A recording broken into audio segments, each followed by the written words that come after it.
वज़ीर आज़म शहबाज शरीफ की सऊदी वलीअहद मोहम्मद बिन सलमान से मुलाकात। पाक सऊदी ताल्लुकात में बड़ी तब्दीली लाने के लिए मुश्तरका आज़म का अदा। मोहम्मद बिन सलमान ने 6 माह में 5वीं बार शहबाज शरीफ से मुलाकात पर खुशी का इजहार किया।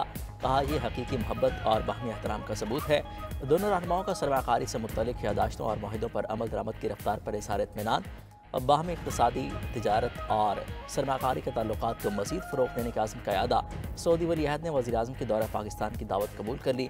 कहा, जल्द दौरे के मुंतज़िर हैं। वज़ीर आज़म शहबाज शरीफ और फ़्रांस के सदर मैक्रोन की भी मुलाकात।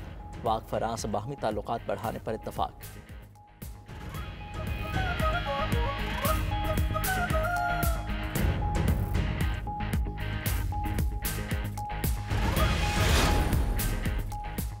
कौम की हिमायत से मुसल्लह अफ़वाज मुल्क के खिलाफ हर साजिश को नाकाम बनाएंगी। मादरे वतन की सालमियत और खुद मुख्तारी की हिफाजत करने की मुकम्मल सलाहियत है।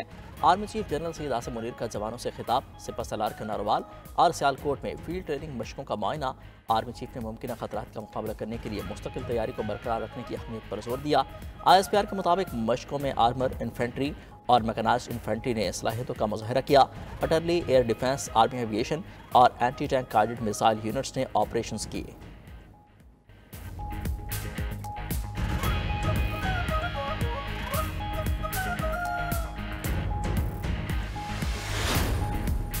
अपोजिशन पर रियासत मुखालिफ सरगर्मियों का इल्ज़ाम। जनूबी कोरिया के सदर ने मुल्क में मार्शल लॉ नाफिज कर दिया। पार्लियामेंट की मज़ामत 2 घंटे में ही मार्शल लॉ ख़त्म करने की करारदाद मंजूर कर ली। फौजी कंट्रोल के बावजूद 300 में से 190 अरकान पार्लियामेंट पहुँचे। सब ने मार्शल लॉ का रदम करार देने की करारदाद मंजूर की। फ़ौज और पुलिस से असम्बली छोड़ने का मुतालबा। अवामी एहतजाज और पार्लियामेंट से करारदाद मंजूर होने के बाद जनूबी कोरिया के सदर ने मार्शल लॉ ख़त्म कर दिया। वज़ीर आज़म ने पानी के वसाइल महफूज बनाने के लिए आलमी इक़दाम नागुज़ीर करार दे दिए। शहबाज शरीफ की सऊदी दारुल रियाद में वन वाटर सरबराही इजलास में शिरकत। खिताब में कहा कि माहौलियाती तब्दीली से दुनिया में खुश्क साली बढ़ रही है। दुनिया की निस्फ आबादी को पानी की कमी का सामना है। अरबों लोग साफ पानी से महरूम है। आलमी सतह पर इक़दाम उठाना होंगे। वज़ीर आज़म ने पानी के मसाइल के हल के लिए तजावीज़ पेश की। कहा, पानी से मुतालिक तहक़ीक़ और मालूमात का तबादला अहम है। इलाकाई ताउन और डाटा शेयरिंग का फ्रेमवर्क बनाना होगा। वज़ीर आज़म ने मज़ीद कहा कि मौसमियाती तब्दीलियों से पाकिस्तान सबसे ज़्यादा मुतासिर हुआ। हमारे दरिया खुश्क, ग्लेशियर और आबी ज़खायर कम हो रहे हैं। 30% हिस्से को खुश्क साली का सामना रहता है। तब्दीलियों से निपटने के लिए तरक्की पजीर ममालिक की मदद करना होगी। सऊदी वलीअहद मोहम्मद बिन सलमान का पानी के बहरान से निपटने के लिए आलमी सतह पर मुश्तरका मनसूबे तैयार करने पर जोर। 60 ममालिक में $6 अरब की माली इमदाद और 200 आबी मनसूबों की तकमील में मदद देने का ऐलान किया।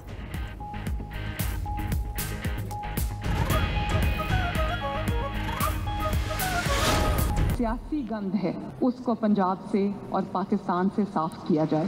बार बार कॉल दी गई कि निकलो, घेराव करो, जला दो, तोड़ दो, मार दो, लेकिन उनको हर बार अपने मुंह की खानी पड़ी। पंजाब ने उनकी किसी कॉल पे कान नहीं धरे। PTI दहशतगर्द गिरोह है जिसे खत्म होना चाहिए। वजीर आला पंजाब मरीम नवाज का कहना है कि पंजाब और पाकिस्तान से सियासी गंद का सफाया करने का वक्त आ गया है। क्रिमिनल माइंड सेट खत्म करना हर पाकिस्तानी का फर्ज है। इनको खोलकर खेलने की इजाजत मिल जाए तो ये मुल्क को आग लगा दें। पुलिस और रेंजर्स एहलकार इसलिए शहीद हुए कि इंतशार के मास्टरमाइंड से जेल नहीं काटी जा रही। मरीम नवाज ने करार दिया कि PTI ने बार बार तोड़फोड़ और फसादात की कॉल दी, लेकिन किसी ने कान नहीं धरे। जब लोगों को कोई परेशानी नहीं तो बाहर क्यों निकलें? आप गोली चलाएंगे तो सिक्योरिटी फोर्सेस फूलों के हार डालेंगे। पुलिस को गोली चलाने से मना किया था। PTI का लाशों का बयानिया झूठा पड़ गया। पहले कहा हजारों लोग मरे, अब कहते हैं 12 अमवात हैं। शहदा के जनाजे उठे, सब ने देखे। इनकी कौन सी लाशें हैं जो किसी को नजर नहीं आ रही? पंजाब काबीना की जानिब से पुलिस के शहीद कांस्टेबल के लिए 2 करोड़ 90 लाख रुपए का पैकेज तैयार। जख्मी पुलिस और रेंजर्स एहलकारों के लिए 10-10 लाख रुपए के पैकेज की मंजूरी।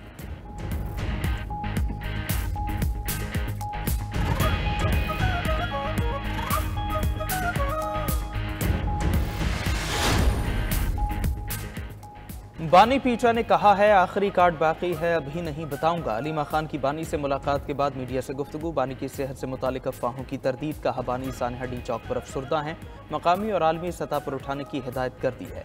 शहदा और गिरफ्तार लोगों का पता करवाने की भी हिदायत दी। बुशरा बीबी की तरह दीगर पार्टी क़यादत को भी कंटेनर पर होना चाहिए था। रहनुमा पीछे अली मोहम्मद खान बोले, हमारे 3 मुतालबात का जवाब लाशों की सूरत में दिया गया। क्या आईन और कानून की बात करने वालों को खामोश कर दिया जाएगा? जिसने कारकुनों पर जुल्म किया है वो अदालत में जवाब देगा। बानी पीछे की रिहाई तमाम मसाइल का हल है।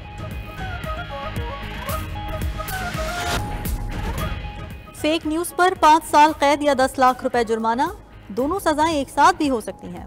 हुकूमत ने साइबर क्राइम तरमीमी बिल का इब्तिदाई मुसव्वदा तैयार कर लिया। डिजिटल राइट्स प्रोटेक्शन अथॉरिटी का क़याम होगा। अथॉरिटी सोशल मीडिया से मवाद ब्लॉक करने या हटाने के लिए बाइख्तियार होगी। रियासत और रियासती इदारों के खिलाफ नफरत फैलाने से मुताल्लिक मवाद भी हटाया जा सकेगा। अथॉरिटी को सिक्योरिटी इदारों या किसी शख्स के खिलाफ खबर देने और दहशत फैलाने वाला मवाद हटाने का इख्तियार भी हासिल होगा। झूठा इल्ज़ाम लगाने और फहश मवाद को भी हटाया जा सकेगा। अथॉरिटी के फैसले के खिलाफ ट्राइब्यूनल से रुजू किया जा सकेगा। उधर वजीर दाखिला की ज़ेर सदारत नेशनल एक्शन प्लान की कोऑर्डिनेशन कमेटी का इजलास, नेक्टा और सूबों के माबैन कोऑर्डिनेशन बेहतर बनाने का फैसला। सोशल मीडिया पर दहशतगर्द तंजीमों की सरगर्मियों को रोका जाएगा। अकाउंट्स ब्लॉक और गैर कानूनी सिम्स की रोकथाम के लिए इक़दाम होंगे।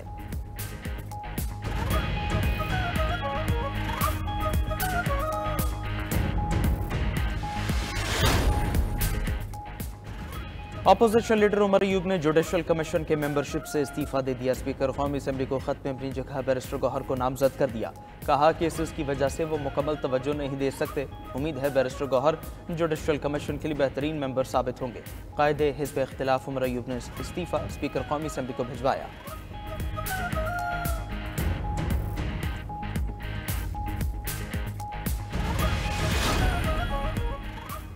मौलाना फजलुर रहमान की हुकूमत को मदारिस बिल पर दस्तखत के लिए 7 दिसंबर की डेडलाइन। 8 दिसंबर को पेशावर में इजराइल मुर्दाबाद रैली में अगले लाहे अमल का ऐलान होगा।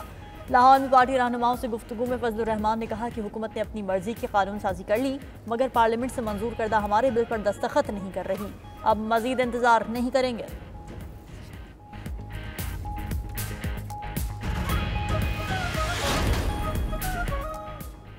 चीन के सफीर जियांग जेडोंग की जरदारी हाउस आमद। चेयरमैन पीपल्स पार्टी बिलावल भुट्टो से मुलाकात। दो तरफा ताल्लुकात और समाजी और सकाफती राबतों के फ़रोग़ पर बातचीत। मुलाकात में साबिक़ वज़ीर ख़ारजा हिना रबानी खर भी मौजूद थी।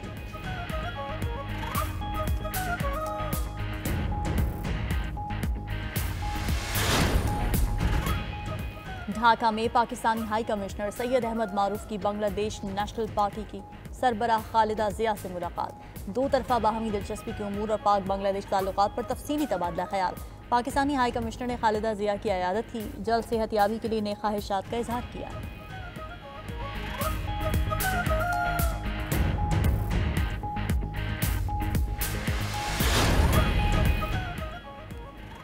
हज करने के ख्वाहिशमंदों के लिए खुशखबरी। 3 दिसंबर तक मौसूल होने वाली तमाम हज दरखास्तें कामयाब करार। स्पॉन्सरशिप स्कीम में मौसूल होने वाली तमाम हज दरखास्तें भी कामयाब करार। हज दरखास्तों की वसूली में 7 दिन की तौसीह कर दी गई। वज़ीर मज़हबी उमूर चौधरी सालिक का कहना है कोटे से ज़ायद दरखास्तें मौसूल होने की सूरत में कुरानदाजी की जाएगी।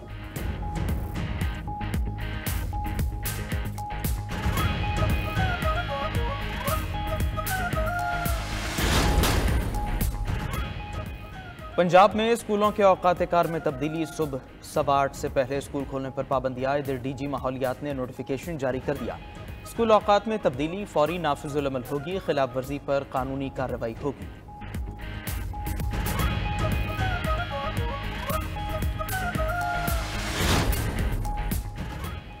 शाम के शहर हलब पर बागियों का कब्जा। शामी फोर्सेस की मदद के लिए इराक से 300 के करीब जंगजू शाम पहुंच गए।